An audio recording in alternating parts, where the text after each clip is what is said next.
Now we're going to talk about breaking and continuing in loops. So these are two kind of actions that you can do in loops.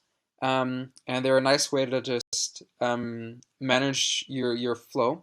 So if you have different things in loops and you want to end, halfway in between or something, or halfway through, these are nice ways to manage that. So we'll just go through it and we'll see some examples, and then hopefully we'll understand it a lot better at the end. So let's just start off, and let's say we have a race and we have participants. And so what we're going to do is we're going to create a list with participants. And inside this list, we're going to just put the names of the participants. So we'll start off, and let's say our first participant is Jen. And then to indicate our second participant, so we'll put a comma to indicate that we're going to put a new element. Our second participant is going to be Alex. Our third participant, so another comma to indicate that we want to add a new element. Our third participant is going to be Tina. Then our fourth participant is going to be Joe. And our fifth and our last participant is going to be Ben. So we've created a variable called participants, and we've assigned it a value equal to a list containing the names of our participants. So in this case, Jen, Alex, Tina, Joe, and Ben. And so each of these participants are separated by a comma, so to indicate that they're different participants, or that they're different elements of the list. And what we're going to do is we're going to write a loop, and we're going to try to see which participant number Tina is. So what we're going to do is we're going to loop through a list, and we're going to count, and then when we reach Tina, we want to know what participant number she is. So let's say our participant numbers are organized. This is our first participant, Jen. Our second participant is Alex. Our third is Tina. Our fourth is Joe. And our fifth is Ben. So we want to go through this list, and we want to know which participant Tina is. So what we're going to do is we're going to just do a for loop. We're going to do a for loop. So we start with our keyword for to indicate that we want to start a for loop. And then we're going to write name is going to be our temporary variable. So for name in participants. So we remember the structure that we start with the keyword for. Then we have our temporary variable that's going to take on each of the individual values. And then our in keyword indicates what we're going to loop through. So in this case, we're going to loop through our list of participants. And what we're going to do is we're also going to create a counter, or rather, let's call this position. And so initially we'll give it the value 0. And what we're going to do, or what we're going to try to do, is we're going to see if the position that we're at right now is, if the name, or if the element in this position is equal to our name Tina. So what we're going to do is, if our name is equal to Tina, and then what we want to do is we want to know the position. So how are we going to do this? Well, what we're going to do is we're going to use the break statement. So we'll just write out the loop first, and then we'll go through it in detail and really understand it. So we're just going to put the break keyword here, and that means that we're going to stop the loop. So if our name is Tina, or if the name in the list is equal to Tina, then we're going to stop going through the list. Otherwise, we'll just increment our position by 1. And it may actually be smart if we start counting at 1 here, because we're not doing indices, but we're actually going to be looking at participant numbers. So 1, 2, 3, 4, 5, rather than their indices 0, 1, 2, 3, 4. So what are we doing really? Well, we wrote a for loop. So for our temporary variable called name in the list that's saved in participants. So name is going to take on each of the elements one by one. So first it's going to be Jen, then Alex, then Tina, then Joe, and then Ben. And then each time we're going to check if the name is equal to Tina. And if it is, we're going to stop our loop, so we're going to break. Otherwise, we're going to increment our position and then go to the next name. So let's print out the position at the end. And let's run it, and then let's go through it in detail again. Oh, we forgot the if statement. So if our name is Tina, then we're going to break. So yeah, if we run it now it should work. So what we get here is we get the position 3. So 1, 2, 3. So yeah, that gives us the right answer, but why? Let's go through this code line by line, and let's go through the loop, and let's understand. So we start with our for loop, so with the keyword for, so for name and participants, so name is going to take on each of these values one by one, and it's going to start off with Jen. And we're going to go into this loop, and we're going to check if name is equal to Tina. Well, name is equal to Jen right now, so we don't do this. Then we go to the next line, and we increment our position by 1. Now name is going to take on Alex. And, well, is name equal to Tina? Well, Alex is not equal to Tina, so we're not going to do any of this. And we're just going to increment our position by 1. So now we're at 3. And now what we're going to do is, now we're going to take on the value Tina. So name is going to be Tina. Now if name is equal to Tina, well, name is equal to Tina. So we're going to enter this. And what we're doing here with this break is just that we're stopping the loop. So we're breaking out. We're saying, oh, you know, we reached what we wanted to reach, and now we don't want to continue doing the rest of this loop. So all we do is we just break, and what we do is we just skip to the end of the loop out here. And so the next thing we do is we just print position, and position is the last value of the position, which is 3. So if we, for example, put in a print function in here, what we're going to get is, if we just print out here about to break, and if we maybe print before the position about to increment, and we run this again, and then this will give us an even better understanding of what exactly is happening in this loop. So let's run this again, let's go through it again, and to make sure we really understand just what this break is doing. So what's happening? Well, we start with the participants here, and our position starts at 1. And then we start for name and participant. So name, the first value is going to be Jen. If name is equal to Tina, no, Jen is not equal to Tina. So we skip all of this, and we go here, and we print about to increment. And we increment our position by 1. So now it's 2. And now name takes on the second value, which is Alex, and we check if name is equal to Tina. Well, Alex is not equal to Tina, so we print. So we don't do any of this, so we skip this, and we print about to increment, and about to increment here. And then we add our position. So position is equal to position plus 1, and so the last value of position was 2. So position is equal to 2 plus 1, which is 3. And now name takes on the value Tina. And now we check if name is equal to Tina. Well, name is equal to Tina, so now we go in here. And now we print about to break, and then we reach the keyword break, which makes us go out of this loop. So now we go from here all the way outside here, and we skip all the rest, and we skip the rest of the loop, and the next thing we do is we print position. So let's look at this for another name maybe. Let's look at Alex. So let's try to see what position Alex is at. And if we run this, well, then we get 2. So let's go through it. For name and participant, so we start at Jen. If name is equal to Alex, it's not. We skip all of this. We go here, and we print we're about to increment, as we see here. And then we increment our position by 1. So position is equal to 1 plus 1, which is 2. And now name takes on the value Alex. Well, if name is equal to Alex, well, it is. Alex is equal to Alex. So we enter this statement, and we print about to break.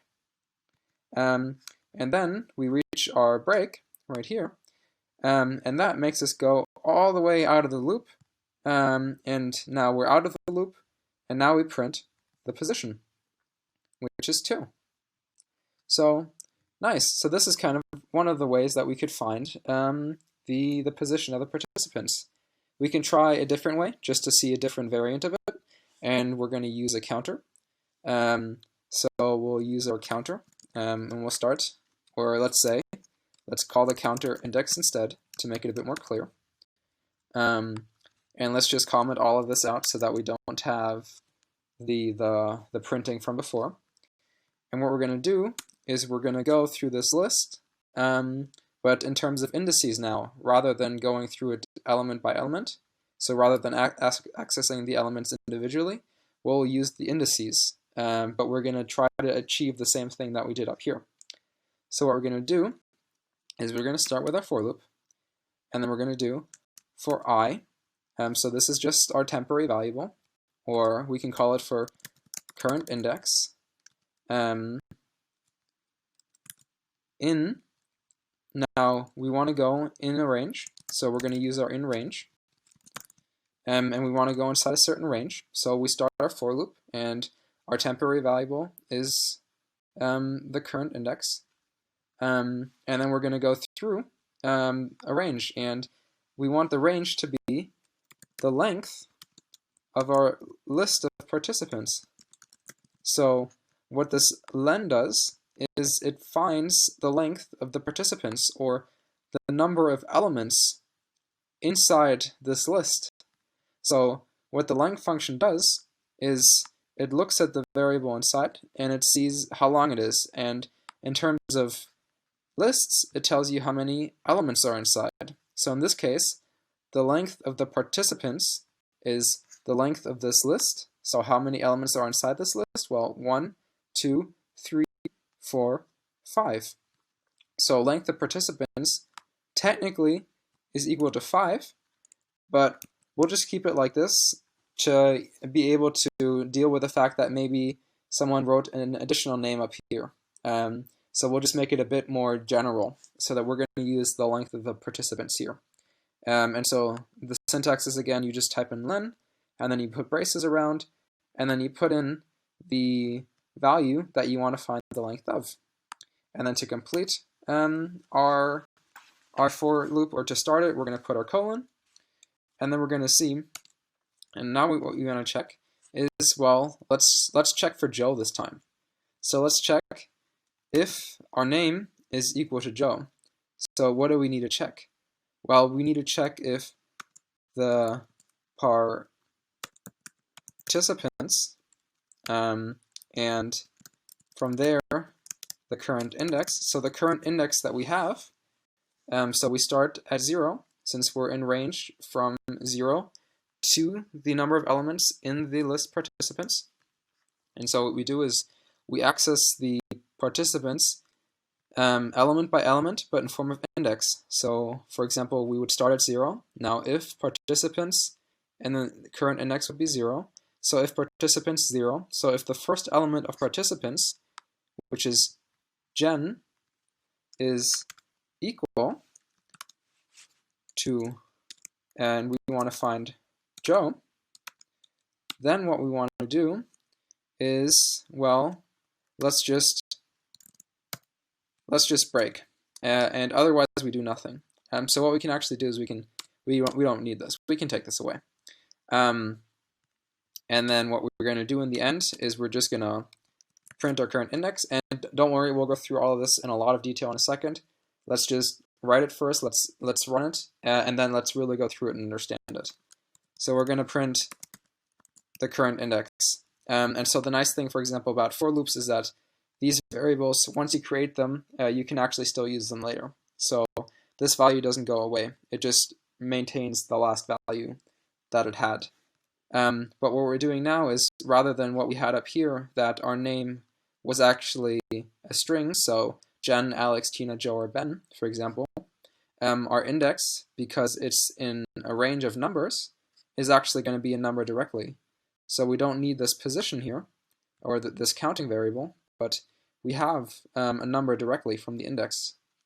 So let's run this, let's see what we get, and let's understand why we got that. So, well, we got 3. Now, wait a minute, that's weird, why did we get 3? 3 would correspond to Tina if that was the position like we had up here. Well, we have to remember that we're starting to count at 0 here, and this is the index, and so the index of Joe is actually 3. So we go 0, 1, 2, 3. So the index of Joe, and that's why we also called it the current index, is 3. But the position of Joe is 4. So if we want to go in position, we actually have to increment it by 1, since when programming we start counting at 0, so 0, 1, 2, 3. But if we want the actual position, we have to start counting at 1, so 1, 2, 3, 4. And so the index and the position are just changed by a value of 1. So if we want the index like we had it here, we get 3, but if we want the position, which we actually do, we have to add 1 to it. So let's run it again, let's go through it, and let's understand it. So we start off with, and well, now thankfully we also get the right number. So we start off with our for loop, and now for our temporary variable current index, in the range, starting at 0, so we remember that the range function, if we don't write anything else, we assume by default that we start at 0 and that we go in steps of 1. So in the range from 0 to the participants, so the number of elements in the participants, which is 5. So in the range 0 going up to, but not including 5 in steps of 1. So since we put nothing here, the default step size is 1. We do the following. We check if participants and the current index that we have. So what we're doing is we're accessing an element. So if you remember from lists, if we do, for example, participants 0, we're accessing the element with the index 0, for example. So in this case, we would be accessing Jen. And so that's what we're doing here, just more in a more general term. So we're letting our current index go through all of the index numbers, and we're checking this one by one. So in our first case, we would start off at the value 0, and we would check if participants and then current index would have the value 0 is equal to Joe. Well, participants 0 would be Jen. So the first element in participants is Jen. Is equal to Joe. Well, it's not, so we don't do any of this. And so we go to the next part of our loop. So current index now has the value 1. Now we check again. If participants and current index has the value 1, so if participants 1 is equal to Joe, well, participants with the index and the element with index 1 is Alex, and Alex is not equal to Joe, so we don't do anything again. Now current index takes on the value 2, and then we check again if the element with index 2 is equal to Joe. Well, the element with index 2 is Tina, so it's not equal to Joe, so we don't do anything. And now we check again if the element, or our index is going to be 3, and then we check if the element with index 3, which is Joe, is equal to Joe. Well, then we break. So the element with index 3, 0, 1, 2, 3, is Joe. And so we break, and we go to the end, and we directly print our current index. So maybe if we also put into the loop, if we just print out our current index, we can also follow this a little bit nicer. So if we print out the current index before the if statement, and if afterwards, let's say we print out not breaked, and inside this if statement we print out have breaked, and then let's run this again, and then we can really get a really nice overview of what exactly is going on. So let's see. Well, we start at 0, and we print our current index, so we get 0. We check if participant 0 is equal to Joe, so the element with index 0, so it's Jen. So Jen is not equal to Joe. We skip this, and we print not breaked up here. Then current index takes on the next value, which is 1. We print it. We check if the element with index 1 is equal to Joe. Alex is not Joe, so we skip this. We print not breaked. Do the same thing, and our index takes on the next value, which is 2. We check if participants, if the element with index 2, which is Tina, is equal to Joe, which is not. So we skip all of this, or we skip this, and we print not breaked. Now we take on the value 3, and we print 3 like we have here. We check if the participants with index 3 is equal to Joe, so the element in participants with index 3 is Joe, so 0, 1, 2, 3. And so now we go inside here, and we print have breaked, and then we break, and then we go outside of this loop, and then we print the current index, which is still 3 from here, plus 1, and so we get 4.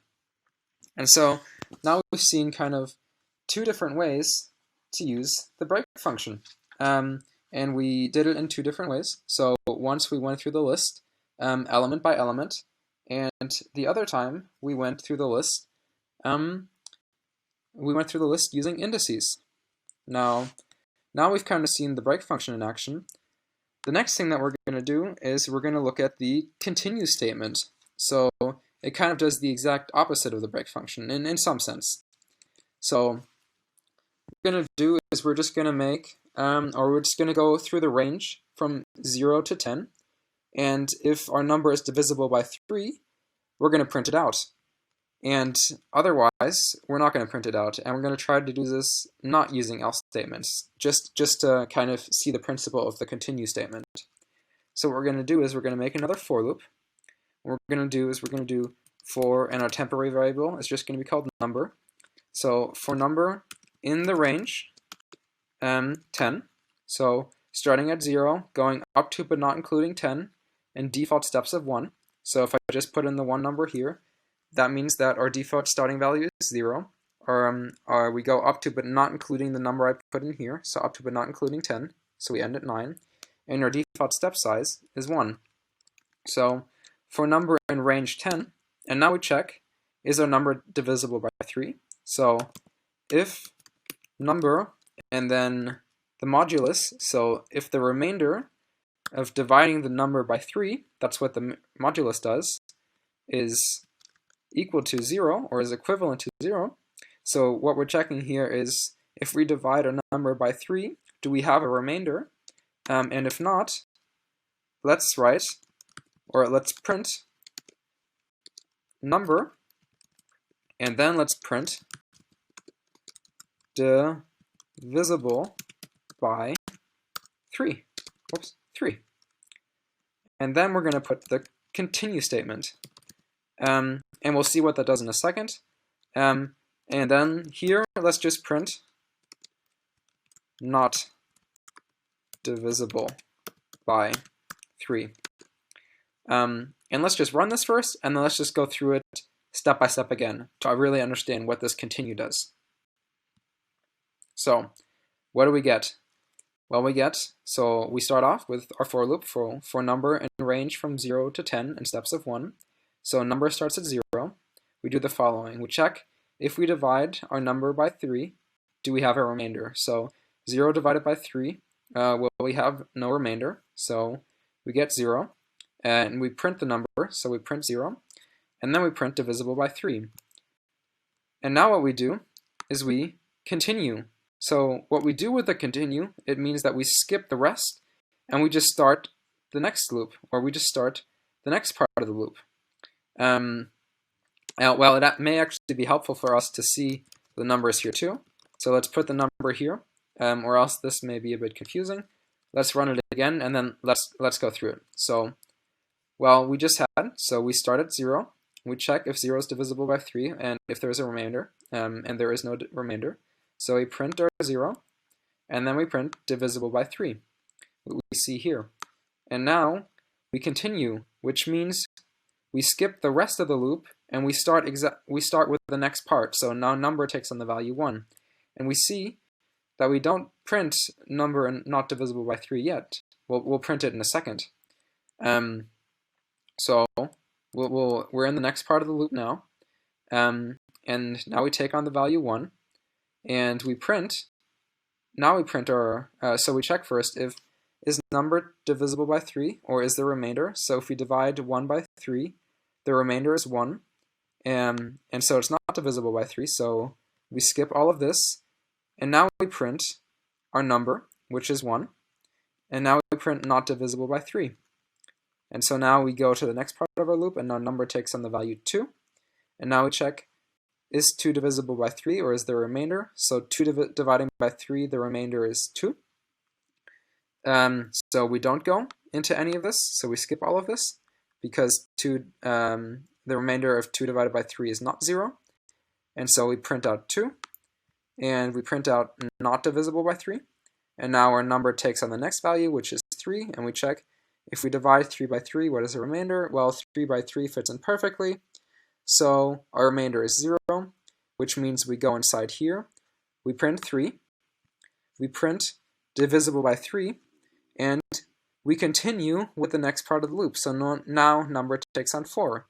So we don't print 3 again here, as we can see.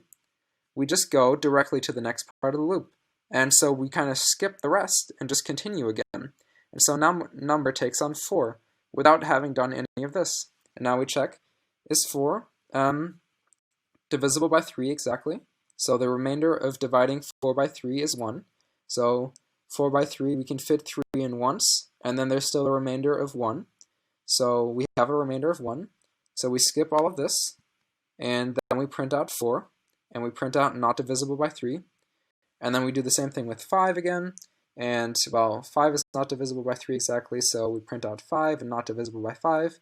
And now we have 6, and now 6 is exactly divisible by 3. 3 fits in exactly twice. So we go inside here again, and we print 6, and we print divisible by 3, and we continue. So so we skip the rest of the loop, and our number takes on 7. So we don't see 6 being printed here again. So what's really happening is the continue just, we skip the rest of the loop, and we just continue with the next part. So now we've printed out 6, and we said divisible by 3, and now number takes on the value 7. Now, 3 doesn't fit exactly into 7, so we print 7 and not divisible by 3, and then we take value 8, and then 8 isn't exactly divisible by 3, so we do print out 8 and not divisible by 3, and now we have the value 9, and since 9 is exactly divisible by 3, so 3 fits in 3 times into 9, we print out 9, we print out divisible by 3, and we can continue to the next part of the loop. Well, the next part of the loop is that our loop is done. And so what we do is, with this last statement, if we continue and we're at the end of the loop, we just finish the loop. We don't do the rest. So we don't see any more print statements here either. Yeah, so here we've gotten a very nice kind of overview of what the break function does. We found 2 ways to use it to find the position of a name in our list of participants. And we've also seen what the continue statement does. So the continue just, you skip the rest of the list, the loop, and you just move on to the next part, as we've seen here. And the break, you just break out of the loop completely. So you stop whatever you're doing, you stop where you're at right now, and you just go to the next line after the loop. So we skip all the loop and all the rest, and we just go to the next part right after the loop. Yeah, so break and continue are also 2 really nice things that you can really use to make your flow inside loops a lot nicer, so that you don't have to think of different conditions or put in a lot of different statements, that you can just use, oh, once this happened, I just want to move on to the next part of the loop. Or once I found what I'm looking for, I don't want to go through the last loop. So like, what if you have 1,000,000 numbers and the number that you're looking for is the 3rd number, or you have 1,000,000 names and the name that you're looking for is the 5th name or something? You don't want to go through the rest of those names. You just want to finish your loop. You want to say, oh, my name's in 5th position, and I don't want to do the rest because that's a lot of time wasted. I found what I'm looking for, and that's all I need. So I just break out, and I continue with my code after that.